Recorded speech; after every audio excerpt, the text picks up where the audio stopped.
Okay, part two of my pace car 5.7 Hemi install. Here's the engine. Showed I had it running already, so it's almost ready to put in, but I'm gonna trial fit this spare block, spare bell housing, spare overdrive tranny in there to make sure the motor mounts fit, because had to go in there and use my Sawzall and cut all the extra meat away here by using a couple templates I made off of this one. So in order to get the AC compressor to fit, I had to cut those just so I can get to the bolts. Get that AC compressor off. The 10 and 9 AC compressor is different from all the other 5.7s and 6.4s out there. So had to cut some of this meat away here just so it clears the motor mount and the AC compressor. And here's all the other little extra pieces I cut off. So had to cut some of this one off. Had to cut a lot of this one off because it used to come out like this and then come down. So I'll probably strengthen that down there with a little bit more, a couple more diagonals. It's just because the steering box keeps this thing pretty sturdy, because this is a big chunk of it. But since I took off a piece of this here, it weakens that a little bit, and I took off some of this too right here. But it's been like that in my other 5.7 CUDA, which is this one over here. Same cutouts, because I've got the 2010 5.7 in there, and it's been doing well so far. So spare block, spare transmission, and bell housing with my motor mounts. It's gonna go in here, see what kind of fitment I need, see if that clears. And I don't know if I showed this, but I had to cut off that notch, weld it and paint it, just for the exhaust manifold to clear, because it's real close right there. And that's it. Probably gonna use the stock steering box in this one. And already removed all my fast easy EFI wiring and all the extra wiring I'm not gonna need, like the voltage regulator, the electronic control spark unit, the voltage regulator, because all that's going to be controlled by the PCM. Got to make sure everything I have fits through that little hole, either coming in from the inside or in from the outside. Just big enough to fit everything in. That's the only place I could find with a stock AC box, right next to the gas pedal, where you can go in and not affect the AC box. AC heater box goes from there all the way over to about there. So that's the only spot you can really cut in.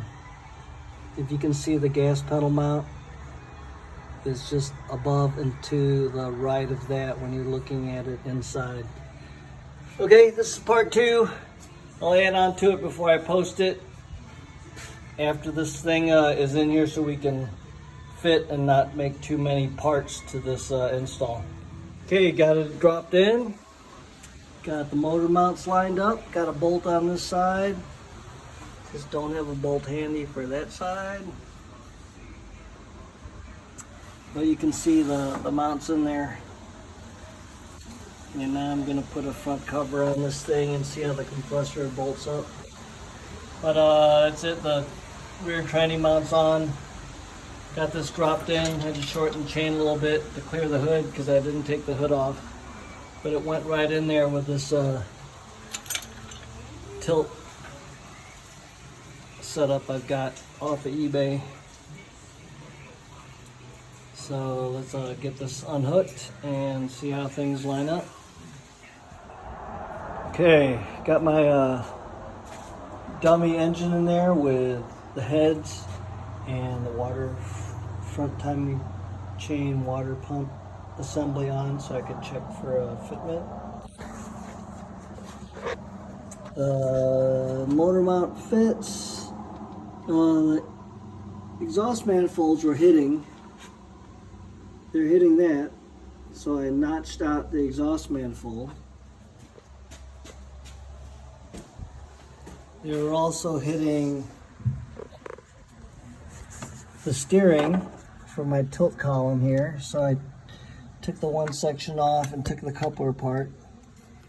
And it was hitting right there. I don't know if the frame's a little damaged on this car or not, but it was hitting there, so I notched out a piece just so it won't hit and can turn now without any interference.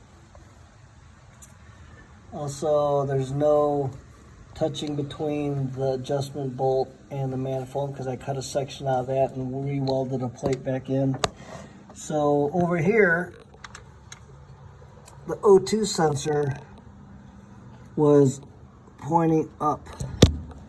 See, it was right over here, but it was pointing right where the steering column would have been.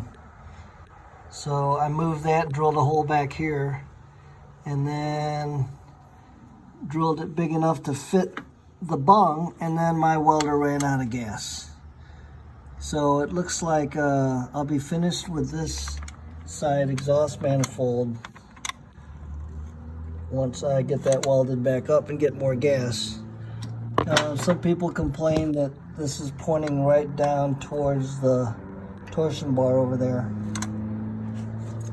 But like I showed in my CUDA, I had the guy just weld a pipe with a curve that goes down and around through the hole around my Z-bar for the clutch.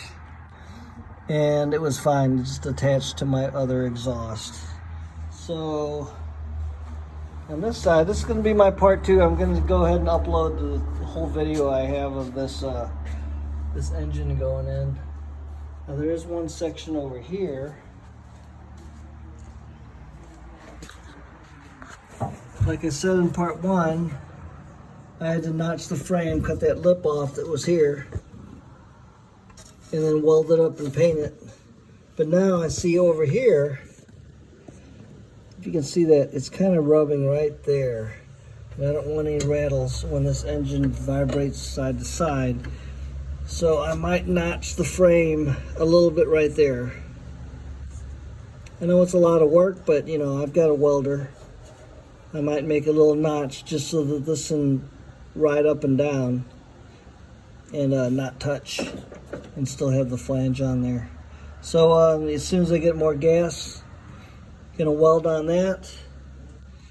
I'm gonna make sure the alternator fits on here without hitting the frame. It doesn't on the CUDA. And like I said before, the AC compressor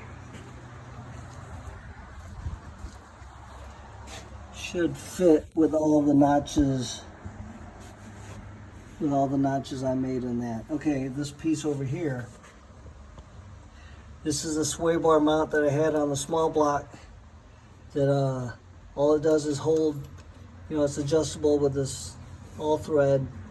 It's adjustable so I can put some kind of bracket on the engine, and since this is so far out, it gives it more leverage to hold it, because my other one, it broke the rubber motor mount and tore up my fan shroud in Columbus at the Mopar Nationals when I jumped on it a little bit, and the motor mount was just torn apart.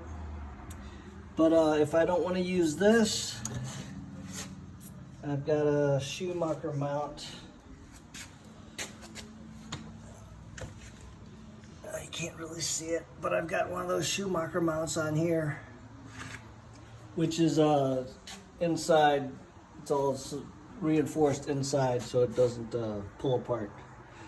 But part 2 coming to an end. This is my dummy engine. I've got no pistons in it, and it's just one of my truck engines. No, this is a car because it has MDS. I'm going to send this up, and now that I've got all the grinding and welding taken care of, most of it, remember that engine's going to go in here once I've got this all jigged up, and I'll make sure it's going to fit when I drop it in. Okay, so wiring still has to go through that hole. Have to see how much bigger I have to make it to fit everything in. Probably going to move my headlight relays probably over to here, or maybe underneath. I just want to be able to get to them. They're both headlight relays, 2 circuit breakers, and then 2 little fuses that all they do is trigger the relays. Don't need a 15 amp fuse, but you know, you could use something as small as like a 1 amp or a 3 amp.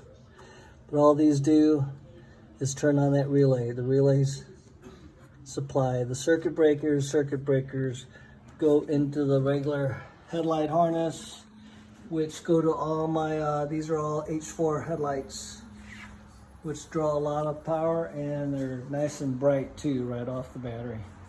All right, part 2 coming to an end.